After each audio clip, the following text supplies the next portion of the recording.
எல்லோருக்கும் வணக்கங்க. உன்னில் நான் சாய் தமிழ். நாம இன்னைக்கு என்ன பார்க்க போறோம்னா ஆகாஷிக் ரெக்கார்ட், அந்த புத்தகம், அதுல என்ன இருக்குது அப்படிங்கிறத பார்க்கலாம். நம்ம இதுக்கு முன்னாடி இருந்த பதிவுகள்ல நான் பதிவு பண்ண மாதிரி இந்த பிரபஞ்சம் ஆல்ரெடி எல்லாமே ரெக்கார்ட் பண்ணியிருக்கு. அந்த பதிவுகள் தான் இப்போ நடந்துட்டு இருக்கு அப்படின்னு நான் பல இடங்கள்ல சொன்னேன். ஆனா அது ரெக்கார்டபிளாவே இருக்குது அப்படிங்கிறது தான் இந்த புத்தகம். இது பல பேர் பல டைமென்ஷன்ல பேசியிருக்கிறாங்க. ஆனால் இதோட உண்மையான தன்மை என்ன அப்படிங்கிறது எல்லாருக்கும் புரிகிற மாதிரி என்னால் எவ்வளோ ஷார்ட்டாக சொல்ல முடியுமோ நான் அவ்வளோ ஷார்ட்டாக சொல்கிறேன். ஆனால் இது கண்டிப்பாக எல்லாரும் தெரிஞ்சுக்க வேண்டிய விஷயம். ஆகாஷிக் ரெக்கார்ட் இது யார் உருவாக்குனாங்க, யார் கண்டுபிடிச்சாங்க, இது யார் பதிவு பண்ணாங்கன்னு பார்த்தீங்கன்னா ஹெலினா 1831 1891 வரைக்கும் அவங்க வாழ்க்கை இருந்தது. அவங்க 3வது வயசுல அவங்க காதுகள்ல யாரோ பேசுற மாதிரி கேட்டுட்டே இருந்திருக்குது. அது யார் பேசினாங்கன்னு அவங்களுக்கு அந்த வயசுல தெரியல, காதுல விழுந்துட்டே இருந்தது. அது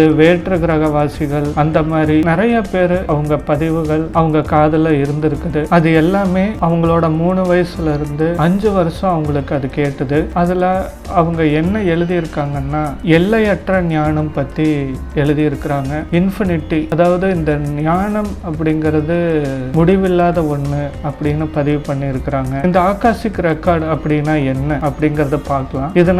இதை நம்ம கத்துக்கிட்டா, இதை நம்ம புரிஞ்சுக்கிட்டா என்னென்ன மாற்றங்கள் பண்ண முடியும், என்னென்ன மாற்றங்கள் நடக்கும் நம்ம வாழ்க்கையில, இது எந்த அளவுக்கு ஒரு மாற்றத்தை உருவாக்க முடியும் அப்படின்னு பார்த்தா, இது பெரிய அளவுல இதை புரிஞ்சுக்கிட்டா, இதுல இருக்கிற மாதிரி பயிற்சிகள்லாம் பண்ணுனா, இந்த வகுப்பை எடுத்துக்கிட்டா பல மாற்றங்கள் நடக்கும். இது சயின்டிஃபிக்காவே நடக்கும். இது எல்லாமே உண்மையான பதிவுகளை நான் படிச்சு பார்த்து தான் சொல்றேன். இது எதுவுமே பொய் இல்லை. பட் அது எந்த அளவுக்கு நடக்குங்கிறது அது நம்மளோட உள்தன்மையோட பொறுத்து, அது நம்ம எந்த அளவுக்கு கிரகிச்சுக்கிறோங்கிறத பொறுத்து இருக்குது. இதுல என்னென்ன கத்துக்க முடியும் அப்படின்னு பார்த்தோம்னா, நம்மளோட ஆன்மாவை பத்தி கண்டறிய முடியும். அது எந்த அளவுக்கு இருக்குது, நம்ம ஆன்மா என்ன தன்மையில இருக்குது, இந்த ஆன்மா என்ன நோக்கங்களோட இந்த வாழ்க்கை வாழ்ந்துகிட்டு இருக்கோம் அப்படிங்கிறத பத்தியும், நம்ம கடந்த கால வாழ்க்கையை பத்தியும், கடந்த காலத்துல நம்மளோட திறமை என்னங்கிறத பார்த்து அதை மீட்டெடுக்கவும், கடந்த காலத்துல இருக்கிற தடைகளை அகற்றவும் முடியும். பிரச்சனைகள் வருவதை முன்கூட்டியே தெரிஞ்சுக்கிட்டு அந்த பிரச்சனையில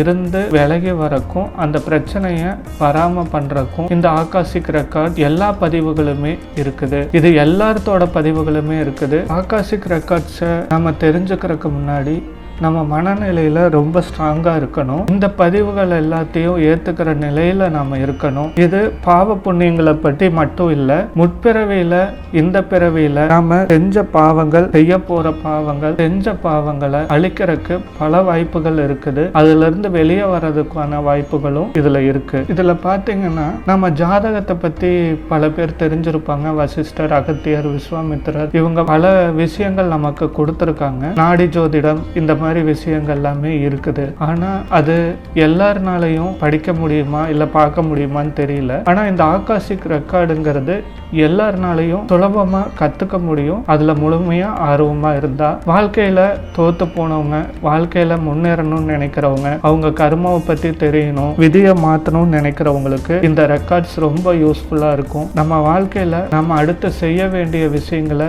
தெளிவா செய்ய, அதை புரிஞ்சு செய்ய, நம்ம தெரிஞ்சு செய்ய இந்த ரெக்கார்ட்ஸ் ரொம்ப நமக்கு உதவியா இருக்கும். தன்னை பத்தி தானே அறிஞ்சுக்கிறதுக்கு, நம்ம மனநிலையிலிருந்து குழப்பங்கள்ல இருந்து வெளியே வர்றதுக்கு இந்த ஜோசியங்கள்ல எந்த அளவுக்கு இருக்குது அப்படிங்கிறது தெரியல. ஆனா இதுல துல்லியமா இருக்குது. உங்களோட சக்தி நிலையில பெரிய மாற்றத்தை ஏற்படுத்த முடியும். அந்த சக்தி நிலையில நீங்க உயர்ந்து மேல வந்து அதை திடமா வச்சுக்கவும் முடியும். ஒரு எக்ஸாம்பிளுக்கு பார்த்தீங்கன்னா, அந்த சக்தி நிலையை வச்சு மற்றவங்களோட நோயை கூட உங்களால சரி பண்ண முடியும்.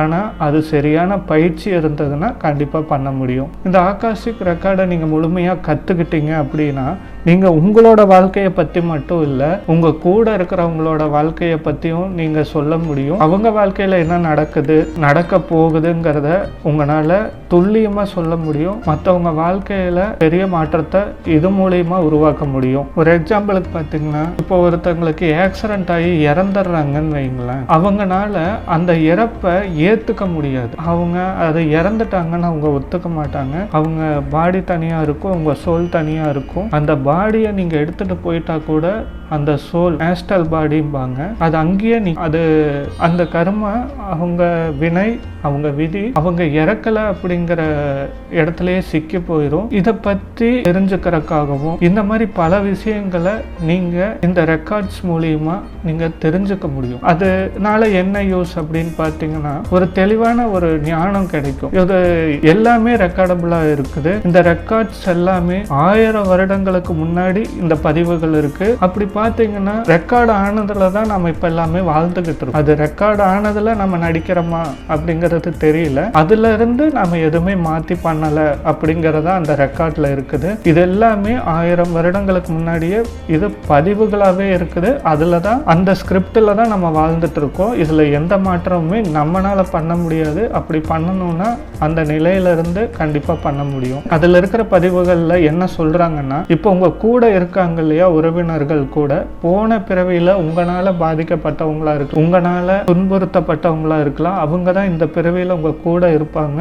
உங்களுக்கு நடக்கிற பிரச்சனைகள் எல்லாமே அவங்கனால தான் இருக்கும். அவங்க கூட இருக்கிறத விட நீங்க தனியா இருந்தீங்கன்னா நீங்களும் முன்னேற முடியும், அவங்களும் அவங்க வாழ்க்கையில சிறப்பா இருக்க முடியும்.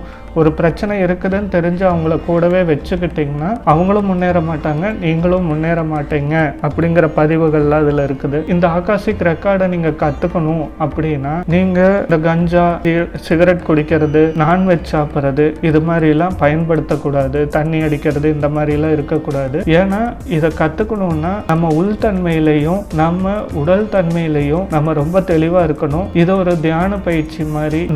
நம்மளோட உள் சக்தி நிலை சுத்தமா இருக்கணும். இத முதல் பதிவுலயே நான் சொல்லியிருக்கேன். நாம சுத்தமா இருந்தா மட்டும்தான் இது நமக்கு சித்தி ஆகும். இது உங்களுக்கு சித்தி ஆச்சு அப்படின்னா, நீங்க டெலிபதி அப்படின்னு கேள்விப்பட்டிருப்பீங்க. நீங்க யாராவது நினைக்கிறீங்க அப்படின்னா அவங்க கிட்ட இருந்து உங்களுக்கு கால் வரலாம், இல்ல அவங்களே உங்களை தேடி வரலாம், உங்ககிட்ட பேசணும்னு நினைக்கலாம். அதே மாதிரி உங்களுக்கு ரொம்ப முக்கியமான, உங்களுக்கு அவங்க உடல் ரீதியா பிரச்சனையா இருந்தாலும் சரி, மன ரீதியா பிரச்சனையா இருந்தாலும் சரி, அவங்களுக்கு ஏதாவதுன்னா உங்களால இங்க இருந்தே தெரிஞ்சுக்க முடியும். அவங்களுக்கான சொல்யூஷன் உங்களால சொல்ல முடியும். இது எல்லாமே இந்த ஆகாசிக் ரெக்கார்ட்ல இருக்குது. இந்த பதிவுகளை நீங்க முழுமையா புரிஞ்சிருக்கிறீங்களான்னு தெரியல.